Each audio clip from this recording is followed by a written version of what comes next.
The night city arranges itself like a polished platter, gilded with streetlights and the cold wink of towers, and the narrator begins with the kind of confidence that comes from seeing secrets at their source. The restaurant sits on a quiet block, in lower Manhattan, where the cobblestones look curated, where curtains are heavier than necessary, and where the host stands in a posture suggesting miracles happen nightly. The sign says, Le Châtel Noir, and the waiting list breathes like a sleeping animal with the names of people who introduce themselves by their occupations first. The city wants to be impressed, and the city always is. The kitchen belongs to Raymond Keller, who has trained his hands the way a violinist trains wrists and fingers until they move without doubt. He was not born into money or influence.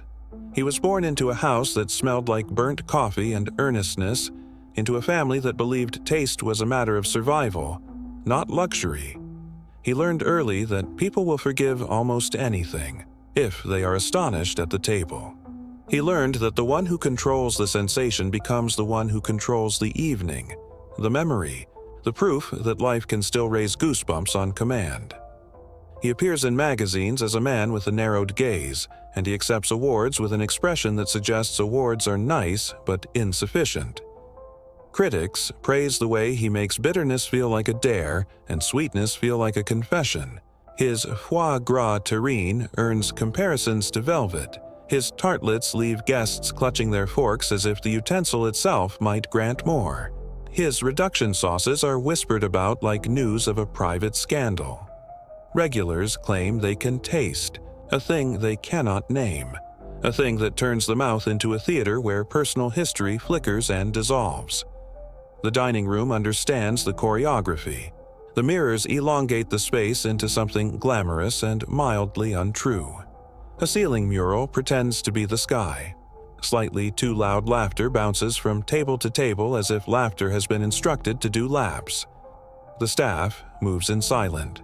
Triangles, gliding from kitchen doors to linen-clothed tables with a confidence that suggests invisible lines mapped across the floor. The plates arrive like perfectly timed plot twists. No one speaks in the dining room without imagining how their words might sound in someone else's memory. People who say they dine out for comfort are lying to themselves. They dine out for risk. They want to be told who they are by the way they react to the first bite. The narrator's vantage is not a booth, not the bar, not the sidewalk counting celebrity sightings. The vantage is the hush between the kitchen and the dining room, where plates pause briefly on a pass that gleams as if it never grew old. The vantage is the heat shimmer rising from copper pans, the concentration that gathers in a chef's shoulders when every order feels like both deadline and destiny. From here, the city looks like an indulgent parent, ready to forgive but constantly judging. From here, the menu reads like a manifesto with prices. Raymond governs with the air of a conductor. He checks the fry oil with a thermometer as if consulting an oracle. He brushes sauce onto a plate in a single confident curve that could have been practiced once or 1,000 times. He arranges leaves so that their bruises look intentional and their freshness looks narrative. He enjoys watching the room respond to what he has made. Not the compliments afterward, but that first involuntary inhale, that eyelid lower and rise that tells him he has opened a door inside a stranger and walked in. He claims no religion, yet he believes in conversion. He believes in the hush that follows the sacred bite. People say a restaurant is a house of daily miracles, and they are not wrong. Trucks deliver produce that looks less like food than sculpture. Fishermen call in numbers as if reading coordinates to treasure. Farmers send crates with dirt still clinging like a signature. It all arrives, and it all must be transformed into something that justifies the price and sparks the gossip that fuels the engine of prestige. The restaurant depends on two economies: the visible one where wine is poured and plates are lifted, and the hidden one where appetite is molded like clay. Raymond runs both economies, and he keeps both books. Tonight, the room contains a pair of off-duty tech founders bargaining with each other over who deserves the last spoonful of custard, a pop singer disguised as a vague brunette, a law partner, who believes dessert is character building, a city council aide savoring the last night before a hearing, and a tourist in a dress that squeaks the way new leather squeaks. They believe they have chosen this place because they are discerning. The narrator understands they have been chosen by the place because they are suggestible in different and complementary ways. Suggestible diners have better posture and leave louder tips. In the kitchen, the line cooks measure out their patience by the scoop, and the sous chef keeps time with an eyebrow that rises whenever a mistake threatens to be born. The pastry chef moves like a ballet dancer who swore off applause. The dishwasher sings without words and keeps the entire building from collapsing. The porter knows that floors pose questions about who you are. Raymond knows everyone's pace and everyone's breaking point. He knows how to draw the best out of them, and he knows how to make them forget their own names if that would help them plate faster. He also knows that the true currency of the house is not butter, not truffles, not wine. The true currency is secrecy.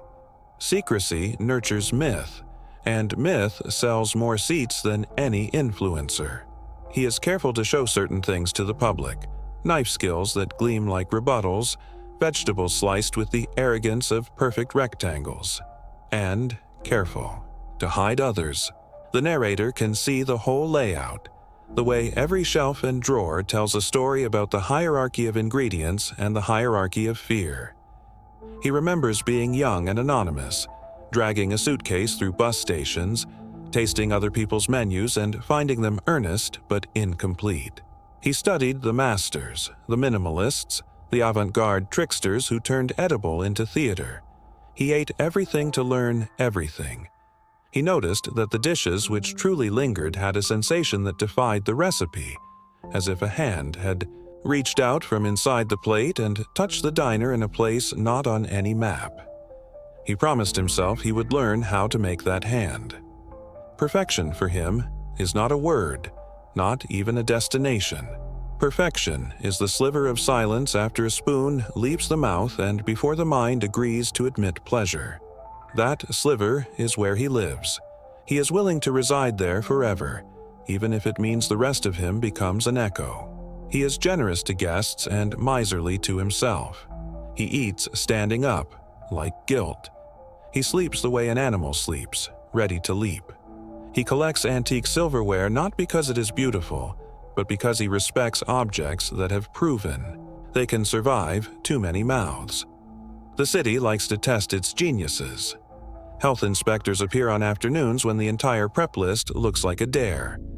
Food writers ask for off-menu items with the politeness of a trap.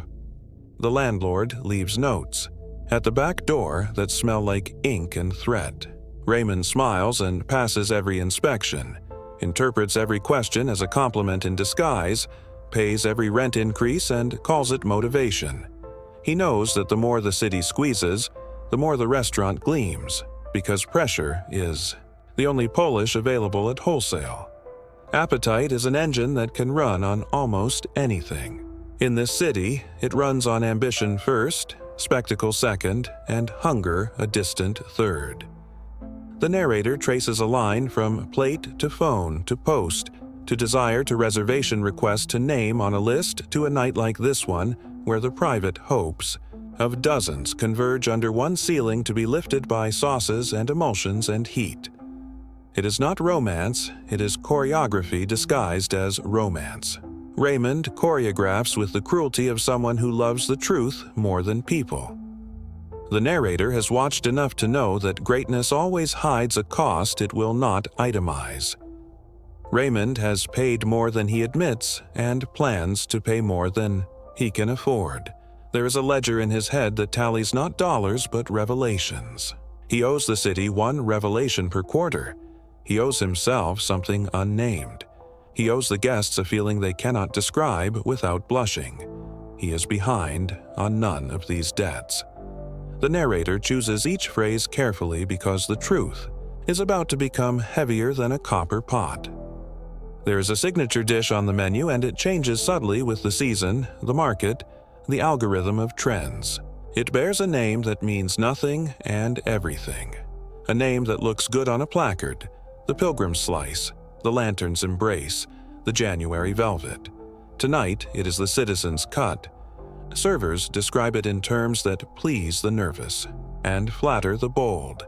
The dining room receives it with the reverence usually reserved for rings and verdicts. Plates come back scraped clean by people who insist they never scrape. Raymond approaches the pass with the Citizen's Cut. He tilts the plate under the light until the glaze looks like a promise kept. He finishes with a fine grating that gives the nose an excuse to tremble. He wipes the rim once. He nods it away. The narrator observes that this is the moment when a night becomes a story. A dish leaves the kitchen and slides into the bloodstream of the city, changing what tomorrow thinks it deserves. The back rooms of restaurants contain so many types of silence. There is the silence of knives waiting. There is the silence of coolers that hum so reliably the ear forgets to listen. There is the silence of rules everyone obeys without remembering when they were written. Raymond's back room has a silence the narrator recognizes as intention. It collects around a door that staff call the cellar, though it is not below ground. It is down the hall where deliveries sleep and secrets learn to hold their breath. The door bears a bolt with a scratch on its edge like a warning softened by time. The narrator does not open the door. The narrator does not need to. The story will open it soon enough, and curiosity is more potent when it is forced to wait at the threshold. For now, the narrator traces the geography of the surface, the station where herbs are plucked and reborn, the section where bones become broth, the counter where butter learns patience and heat learns manners. The kitchen is not large, merely efficient to the point of menace. Efficiency is a kindness until it isn't. In the dining room, a food tour guide points at the open kitchen with the pride of someone who has discovered a comet. At a corner table, a finance couple splits a course as if practicing for dividing assets. The tourist in the squeaking dress takes a picture that makes the food look like jewelry and the jewelry look like food. Somewhere near the bar, a critic pretends not to be one, scribbling in a notebook that smells like leather and judgment. The city sees itself reflected in the steel of a chef's knife and calls the reflection progress. Raymond's hands bear small scars that look like punctuation marks. Each scar closes a sentence about desire, discipline, and the heat that lives between them. He refuses to consider them injuries. He considers them annotations. He touches his left wrist when the tickets pile up, the way a gambler touches a talisman. He has never gambled for money. He gambles for control and wins more often than he should. The narrator understands how the myth of the great chef is manufactured. It requires a past that seems gritty but photogenic, a present that looks impossible but staged, and a future that can be teased without being promised. Raymond checks all boxes with the efficiency of a bureaucrat filling in forms with a gold pen. He is careful about interviews and careful about silence. He accepts a profile in a glossy magazine and declines a podcast invitation that would have asked the wrong question. He refuses to offer a tasting menu to anyone who uses the word content. He believes content is what happens to food when people stop paying attention. Attention is the substance that fuels the city's appetite, and tonight the room offers barrels of it. People pay to focus their focus. They want to feel that their senses have a schedule. Raymond understands that attention has temperature and texture. He keeps it hot and smooth. He delights at the way a fork lifted in anticipation can silence a table more fully than any bell. He feeds attention until it becomes devotion. He feeds devotion until it becomes rumor. He feeds rumor until it becomes demand that arrives with a blazer and a reservation code. The narrator now tightens the frame. A delivery earlier in the afternoon was logged by a new porter whose handwriting looks like a heartbeat. The label on the crate said specialty proteins, which means nothing, and everything. It sat in the cool glow for most of the day until the sous chef signed for it with a flourish that suggested it had arrived 100 times before. Raymond inspected the crate with a face that revealed nothing but allowed a hint of satisfaction. to escape at the edges. The crate did not go to the main walk-in. The crate traveled down the hall, past the rule about hairnets, past the sink where mint leaves confess their soil. It traveled to the door with the bolt and the scratch that looks like a softened warning. The scratch has a history that will matter later. The narrator knows that mythology requires patience. The crate disappears from view, and the city moves. On to debate whether the Citizen's Cut is better than last month's Lantern's Embrace. One table insists that tonight's sauce tastes like nostalgia for a place that never existed. Another swears the mouthfeel has a moral argument in it.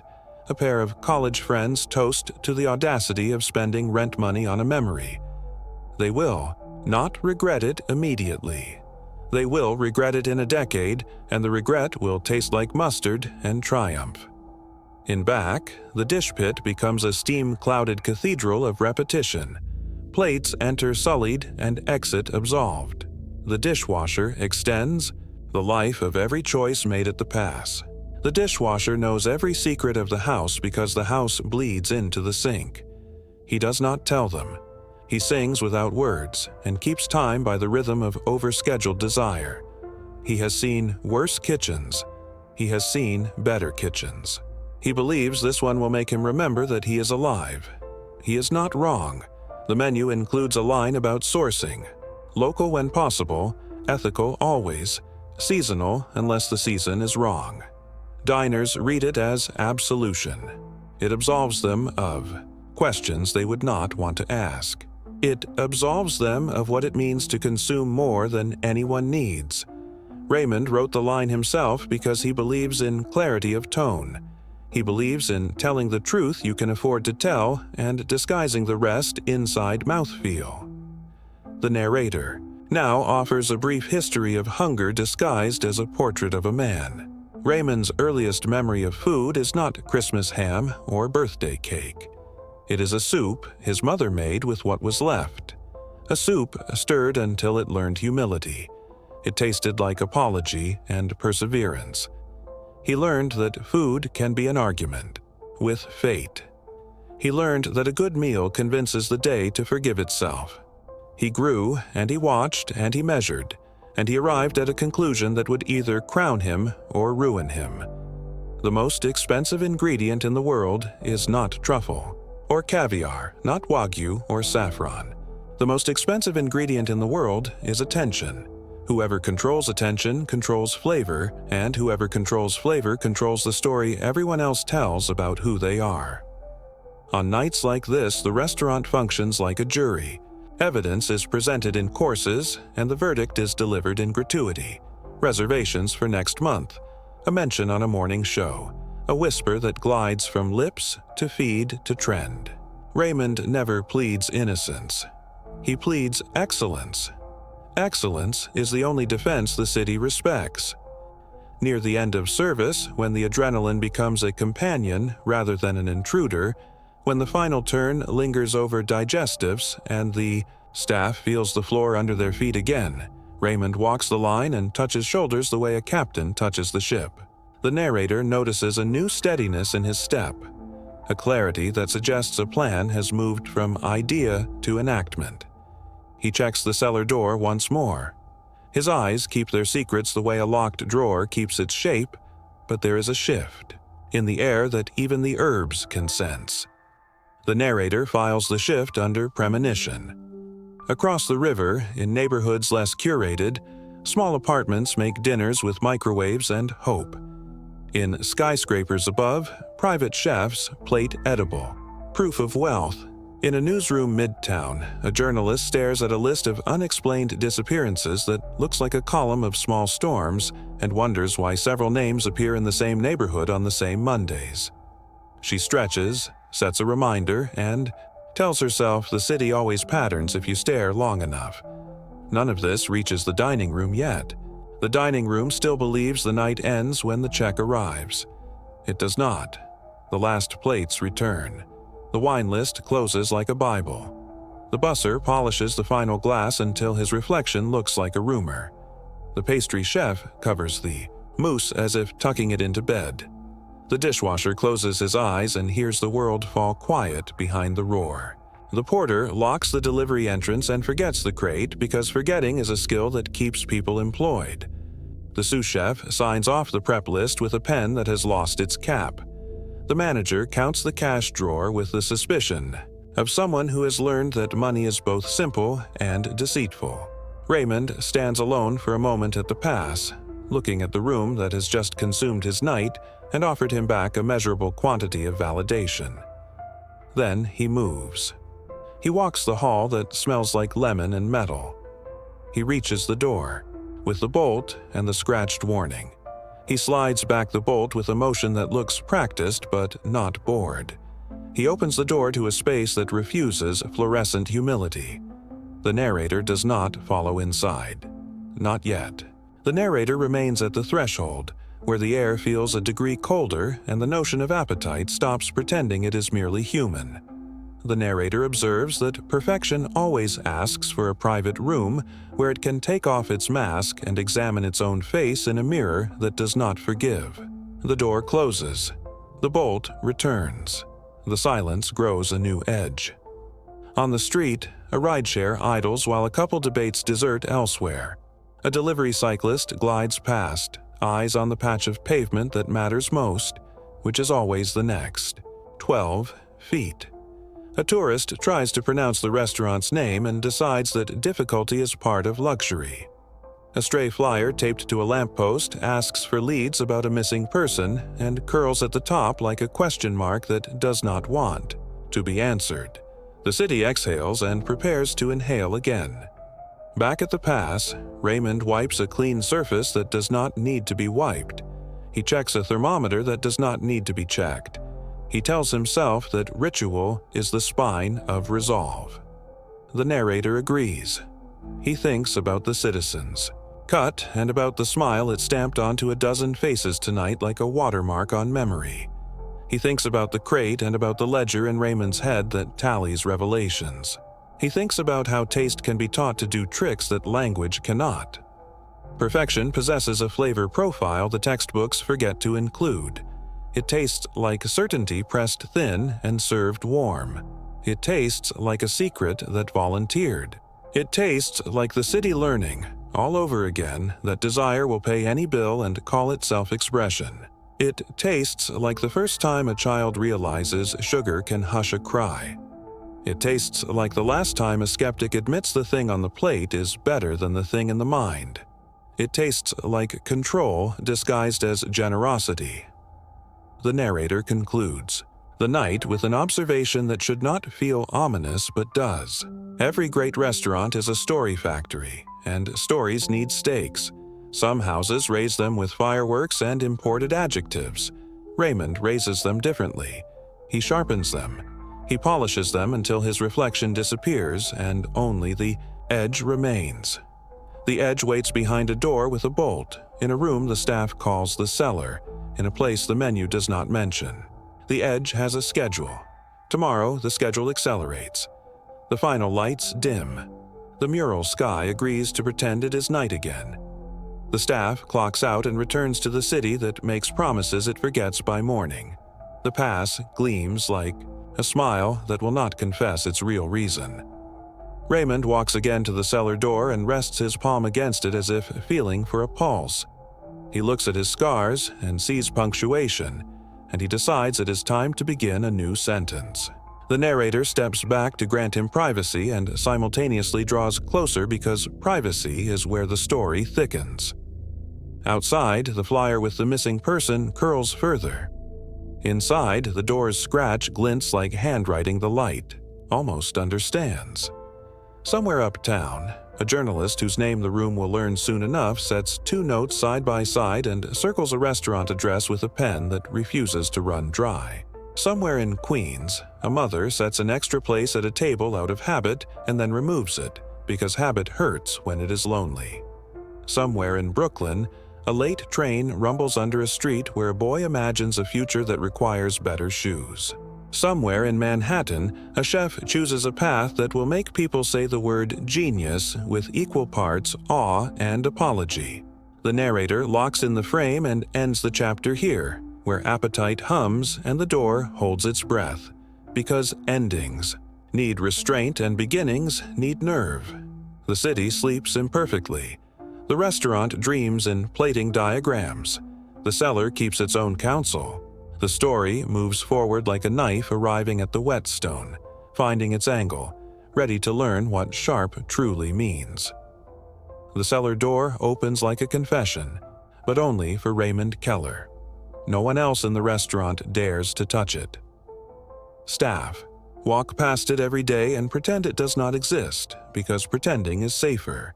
They have learned that curiosity here is a liability dressed as hunger. When the bolt slides open, the air changes. It is colder inside, not just in temperature but in weight, as though the atmosphere itself carries secrets too dense to breathe. The narrator follows Raymond for the first time, crossing the invisible line where the kitchen's familiar rhythm dissolves into silence. The room is small, but it feels vast. Stainless steel tables stretch beneath clinical lights that reveal everything while somehow explaining nothing. On the walls, shelves are lined with jars. Glass soldiers standing at attention, each labeled with precise handwriting that offers no clues. Words like protein, origin, grade, and batch whisper promises and refuse definitions. A refrigerator hums softly in the corner, its door bearing no inventory list, no sticky notes, nothing to suggest accountability. Raymond unlocks it with a key. He keeps on a separate chain, the key no one has ever seen in daylight. Inside, vacuum-sealed parcels lie stacked like chapters in a forbidden book, layered in pale insulation that shields them from both air and scrutiny. The narrator notes his movements, deliberate, careful, ritualistic. He unwraps the top package, not with excitement but with reverence, the way someone might open a letter written to them alone. Inside, beneath protective layers, something pale and marbled rests. The narrator chooses restraint, refusing to name it yet. Not out of mercy, but out of strategy. Appetite sharpens when fed ambiguity. Raymond reseals the package and places it into a smaller refrigerated compartment, separate from the rest, where nothing bears a date and nothing will ever expire. His hands are steady, but his breathing slows, as though crossing this threshold requires him to leave a part of himself behind each time. This is where the citizen's cut begins. It is the dish that made Le Châtel Noir a myth. Guests describe its flavor like déjà vu, a taste of something ancient and intimate, like remembering a moment they never actually lived. They leave convinced they've tasted something forbidden and holy at once. They don't ask why the flavor lingers long after dessert. They don't want to know. Raymond has built an empire on their silence. The more people don't ask, the more they return. And the more they return, the deeper the secrets are buried. Above ground, the dining room glows like theater. Glasses clink, plates glide. Influencers frame their meals for followers who will never taste them, while critics draft sentences that will shape next week's reservations. Diners believe they are consuming art. In truth, they are consuming trust, the most expensive ingredient Raymond has ever mastered. But the narrator knows that trust is fragile currency. One wrong question could break it. One missing name could shatter the entire illusion. Somewhere across the river, Evelyn Hart studies patterns nobody else has noticed. Her apartment is lit only by the blue glow of her laptop, the hum of the city bleeding faintly through cracked windows. The walls are pinned with photographs and flyers, faces of missing persons, grainy and fading, yet insistent. They're arranged in spirals, clusters connected by thin red thread converging on a single printed address. Le Châtel Noir. For months, she's been tracing whispers. People vanish quietly.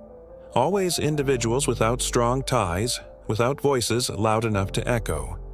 She's mapped when they disappeared, where they were last seen, and what they had in common. Some were aspiring actors, some tourists, some locals, known only by first names in their neighborhoods. But the pattern sharpens under her pen, and the center always lands here on this quiet block in Lower Manhattan where miracles happen nightly. Evelyn doesn't believe in miracles. The narrator watches as she circles the restaurant's name again and underlines it twice. Tonight, she books a reservation under a borrowed identity. Her turn to taste the secret is coming, though neither she nor Raymond knows it yet. Back at Le Châtel Noir, the final seating of the night unfolds above, oblivious to the wait gathering. Below, Raymond wipes a countertop that does not need wiping. He checks a thermometer he doesn't have to check. Ritual, for him, is not habit, it is control. He glances once more at the sealed parcels, the ledger in his head tallying inventories no one else could read. He has memorized every number, every delivery, every batch. The crates always arrive labeled specialty proteins. The suppliers change names every few months. Payments are routed through intermediaries who leave no signatures. Everything about it is designed to survive questions. The narrator notices something else tonight, something subtle, but growing louder beneath the surface. Pressure. For months, disappearances have mounted in the city. Flyers curl against lampposts, names whispered over bar counters, faces fading on photocopied paper. Until now, suspicion has been scattered, directionless, but patterns eventually converge, and Evelyn is close. Too close. Raymond locks the cellar again and returns to the kitchen where steam fogs, copper pots, and knives glint like quiet promises. To his staff, he looks composed, untouchable, brilliant. Only the narrator can see the ledger behind his eyes and the gravity in his posture, the weight of a secret that cannot remain buried forever. Upstairs, a table of strangers savor their citizens' cuts with the reverence of pilgrims receiving sacrament. One laughs softly, another closes their eyes mid-bite. They don't know why it feels this way. They don't need to. For now, the restaurant hums on autopilot. The cellar sleeps behind its bolt. The city exhales without realizing what it swallows. But whispers are gathering outside. Evelyn Hart is moving closer. And downstairs, behind the scratched door, the silence is patient, but patience has limits. The city loses pieces of itself quietly. People vanish, and the streets continue to hum as if nothing has happened. Restaurants open, subways rattle beneath cracked pavement, laughter rehearses itself above sidewalk cafes, and lives dissolve without consequence. That is how the city survives, by refusing to notice. But the narrator notices. Evelyn Hart notices. For 5 months, Evelyn has lived inside the geometry of other people's absences.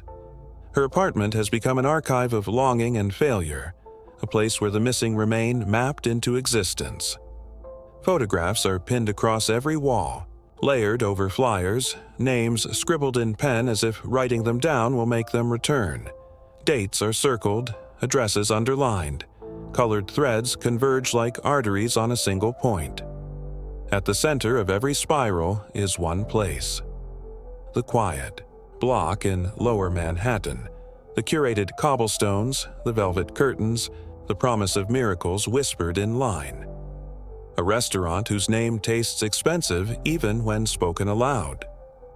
Le Châtel Noir. The weight of patterns Evelyn has traced every missing person report she could access, combing through police bulletins and forgotten forums where families post unanswered pleas, tourists, waitresses, actors who moved to the city for a chance that never came.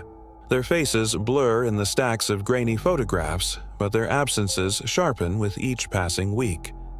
At first, the disappearances looked random, but Evelyn has built her life on noticing what others discard, and randomness rarely survives. Close inspection. Names form clusters. Dates overlap. The patterns are undeniable now. A spiral tightening around Le Châtel Noir. Her editor thinks she's chasing shadows. Her friends stopped asking about her work months ago. Even she isn't. sure anymore whether she's uncovering the truth or inventing it. But obsession has gravity, and Evelyn can no longer escape its pull. The first bite on. A damp Thursday evening, Evelyn stops circling the restaurant from a distance and steps through its doors under a borrowed name. The maitre d' greets her, with velvet efficiency, checking her reservation with the calm precision of someone who has never been told no. Inside, the dining room unfolds like a staged photograph. Mirrors elongate the walls into endlessness. Chandeliers dissolve imperfections into soft light. Banquettes cradle guests who lean too close, their laughter curated for envy. The air hums with exclusivity, a frequency only the privileged hear. The narrator notices how easily anonymity disguises itself here. Everyone assumes that anyone inside belongs. Evelyn disappears into the scene by simply existing within it. From the kitchen, Raymond Keller surveys the dining room like a conductor listening for dissonance. His gaze flows effortlessly from influencers rehearsing content to critics pretending not to be critics, to wealthy regulars who behave as though dining here grants them permanence. And then, briefly, his eyes pause on Evelyn. Something about her unsettles him. Newness always does, but the moment passes. She is one more stranger, seeking transcendence on a plate. When her dish arrives, it lands before her like an answered prayer wrapped in steel precision. The citizen's cut glistens beneath curated light, its presentation austere, confident, understated, designed to suggest inevitability. Evelyn hesitates for only a breath, then lifts her fork. The first bite is quiet, unassuming. The second rearranges her. Her pupils narrow, then widen. Her breath slows. The narrator observes her hand tighten around the fork, as though grounding herself against something unnamed. The flavor clings to her palate like a phantom, an echo of a memory she does not own. Evelyn writes in her notebook, the ink trembling slightly. This isn't flavor, this is memory. The cellar. Beyond the chaos of the visible kitchen lies a hallway that diners never see. It ends in an unremarkable steel door the staff calls the cellar, though it isn't underground. A deep scratch mars the bolt, an old scar, worn smooth by habit. Behind that door is where the restaurant keeps its real secrets. The narrator knows the pattern. Deliveries arrive twice a week, always marked specialty proteins. They are carried straight past the main walk-in refrigerators, past curious eyes, and into the cellar without hesitation. No one speaks of what enters. No one inventories what's inside. The staff has learned that survival here depends on not asking questions. Inside the locked room, vacuum-sealed parcels rest in deliberate stacks. No labels, no dates, no accountability. Each package holds the essence of Le Châtel Noir's legend, the ingredient no critic has dared to name, the secret behind the citizen's cut. The narrator does not reveal it yet. Not now. Some truths must hover longer than they should. Sharp, enough to taste but never touched. Approaching the threshold, Evelyn leaves her table under the pretense of a phone call, her heels silent against marble. The hallway to the cellar breathes colder air, as though it remembers everything that passes through it. Her fingers graze the steel door, tracing the scratch on the bolt. She feels it then, a presence behind the silence, patient and heavy. Whatever lies inside doesn't announce itself, but it waits. The narrator holds this moment, stretching it taut. And then Raymond appears. He steps from the kitchen like a shadow manifesting in flesh, his expression perfectly composed. His eyes move from Evelyn's hand to her face. He does not speak, but he doesn't need to. His gaze alone redraws the boundaries between curiosity and survival. Evelyn lowers her hand. She returns to her table. The line has been crossed, and both of them know it. The city stirs far from the curated warmth of Le Châtel Noir. Other pieces are beginning to shift. In an uptown precinct, a young data analyst feeds missing person reports into a predictive model. The algorithm maps dates and locations into glowing clusters, and one name surfaces in the center like a lighthouse in fog: Le Château Noir. He bookmarks the result, promising to revisit it tomorrow. He won't. The narrator understands why. Some truths resist being touched until they rupture on their own. Meanwhile, flyers multiply on lampposts across boroughs, faces fading beneath rain and neglect. Families refresh voicemail inboxes just to hear familiar voices preserved in static. The city is stirring in its sleep, beginning to dream of answers it isn't ready to face. Marked, when Evelyn leaves the restaurant past midnight, the streetlights spill across slick cobblestones like spilled wine. She carries her notes in one hand, but the heavier thing follows her unseen. The lingering taste she cannot name, the phantom memory her body insists it knows. She does not understand yet that the citizen's cut leaves marks. Not everyone survives them. Inside, Raymond stands alone at the pass. Plates return spotless. The kitchen winds down into ritual. The cellar door sleeps beneath its scratched bolt. But tonight, the silence feels changed. Denser, charged, almost breathing. The narrator listens closely. Something in Le Château Noir has shifted. Soon, someone will open the wrong door, and when they do, the city will drown in what it has been swallowing for years. The city pretended to sleep, but Evelyn Hart could feel its pulse beneath her feet as she walked. There was an unease buried deep within the streets, something restless hiding in its lungs.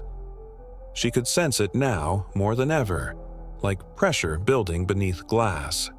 The patterns she had traced for months weren't abstractions anymore. They had weight, texture, and consequence. Each missing face pinned to her wall was a breath the city had stopped taking, and tonight she would learn why. Le Château Noir glowed at the end of the street, its velvet curtains drawn like theater drapes, promising salvation to anyone willing to surrender their appetite. There were no signs of suspicion, no whispers of danger, only curated perfection spilling light across the cobblestones. From the outside, it was untouchable. Inside, she knew, lay the center of everything. Her first visit had marked her. She hadn't stopped tasting the citizen's cut. Weeks later, it still clung to her like a second bloodstream. Each night, fragments of memory leaked into her dreams. Flashes of corridors she'd never walked, faces she'd never met. Fear she couldn't name. Some mornings she woke crying without knowing why. Others she woke hungry, not for food but for understanding. Tonight she came for both. Her reservation carried her real name this time. There was no point in pretending anymore. She walked past the waiting list like someone who had already earned her place in the story. Inside, the dining room unfolded, in curated splendor, mirrors stretching walls into infinite illusions, candlelight softening imperfections into something almost divine. The air itself seemed engineered, carrying the faintest hint of saffron, citrus, and heat, as though indulgence had been distilled and suspended here. Guests leaned in over velvet banquettes, their laughter pitched like a practiced chorus. Every movement had intention. Every detail carried narrative weight. The illusion of spontaneity was crafted so carefully it almost convinced her too. But Evelyn had seen behind illusions before. She knew what waited at their edges. From the kitchen, Raymond Keller watched. His gaze moved across the dining room with the precision of someone who had memorized its choreography. He saw regulars, influencers, critics pretending anonymity, tourists stunned by wealth disguised as subtlety, and then Evelyn. His eyes paused, not long enough to betray concern, but long enough to notice. She had returned, carrying something, heavier than curiosity. He did not look again, yet the tension had settled, invisible and absolute. She ordered the citizen's cut again because she had to. It arrived on a plate so immaculate it felt sacrilegious to touch. Its presentation, as always, was restrained, an act of confidence so pure it bordered on arrogance. The first bite was softer than she remembered, and yet the taste was worse. It seeped beneath her tongue, into her throat, into her chest, until she felt claimed by it. That uncanny weight bloomed again, the echo of someone else's memory rattling her bones. It wasn't genius she was tasting, it was theft. She put her fork down carefully, as if setting aside evidence, and left the table under the excuse of a call she would never make. She slipped past the linen-draped tables and rehearsed laughter through the curated hum of indulgence until she reached the hallway beyond the kitchen. The air cooled instantly, as though untouched by the warmth of the dining room. At the end stood the door, pale steel beneath muted light, the scratch on its bolt rough beneath her fingertips. The cellar. The door yielded more easily than she expected, opening into a silence engineered to last forever. Cold air poured across her skin like water from a hidden depth. Stainless steel counters lined the narrow room, reflecting light so harsh it stripped color from everything it touched. Shelves were stacked with jars labeled in Raymond's immaculate hand: batch, origin, grade, protein. There was no emotion in the words, no trace of identity left behind. In the corner stood the refrigerator. Its door was blank, as though denying its own existence, but Evelyn knew. She opened it, and the truth stared back, wrapped in clear plastic. Vacuum sealed. Parcels lay stacked in precise symmetry. Pale flesh marbled beneath the film, soft curves frozen mid-motion, stripped of everything but anonymity. There were no names, no labels, no records. There didn't need to be. Her stomach clenched as her mind connected every missing person, every name on every flyer, every unanswered call pinned on her wall. Each thread she'd traced converged here, behind this door, beneath this silence. This was the secret ingredient. This was the memory she'd swallowed. Raymond stepped into the cellar behind her, soundless, as though the air welcomed him and no longer welcomed her. His presence filled the space like inevitability. He didn't speak. He didn't need to. She turned slowly to face him, and for the first time she understood the magnitude of his genius. It wasn't flavor. It wasn't artistry. It was control. He had mastered appetite not as a craft, but as a weapon. He'd rewritten morality into sensation, disguised consumption as transcendence, taught the city to devour itself without question. Above them, the dining room laughed on cue. Glasses tipped, forks scraped porcelain clean, sauces gleamed under curated light. Critics tasted metaphors they believed they'd invented. Influencers staged their ecstasies beneath filters. Lovers promised permanence across plates of strangers, disguised as dinner. Everyone was complicit and blind. The city consumed its missing without tasting guilt, mistaking horror for luxury. Evelyn closed the refrigerator door gently, though her hand trembled. Raymond watched her as though she were another course plated carefully, another decision in a ledger already balanced.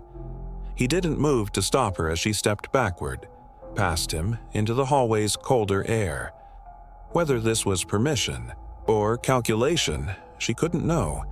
She emerged into the dining room, carrying with her a silence heavier than the room could hold. She walked past strangers devouring what they could never name, their eyes closing in pleasure that wasn't theirs. No one noticed her, no one paused. The machine performed without friction. Outside, the city stretched under its glowing street lamps, indifferent and infinite. Evelyn walked without direction, clutching her notebook as though the names inside might slip away if she loosened her grip. But no notebook could contain what she carried now. It lived under her skin, burned into her senses. Every taste, every memory, every missing name tethered her to what she had seen. Days passed before she wrote a word. When she did, it wasn't rage, but precision. Her article drew patterns carefully, stacking names and dates into spirals anyone could follow. She didn't need to explain the ingredient. The implication was louder than any admission. The city reacted exactly as the narrator expected. Shock, fascination, then hunger for distraction. For 2 days, Le Châtel Noir trended, outrage polished into entertainment. Then the headlines moved on. Reservations returned. The waiting list doubled. Appetite drowned morality, as it always did. Evelyn didn't move on. She woke each night gasping for air that carried the faint sweetness of rosemary and rendered fat. The citizen's cut never left her. It bloomed inside her like a second pulse, alive, insistent. Sometimes she dreamed faces she didn't know, waking in tears without understanding why. Sometimes she woke starving, though she hadn't been hungry in weeks. Le Châtel Noir stayed open, its curtains drawn tighter, its secrets buried deeper. No investigation touched it. No charges were filed. The missing remained missing, their names curling on weathered paper while strangers celebrated the restaurant's new seasonal menu. Behind the steel door, the parcels remained stacked, patient as ever. The hum of the refrigerator whispered continuity. The cellar slept, but its silence was alive.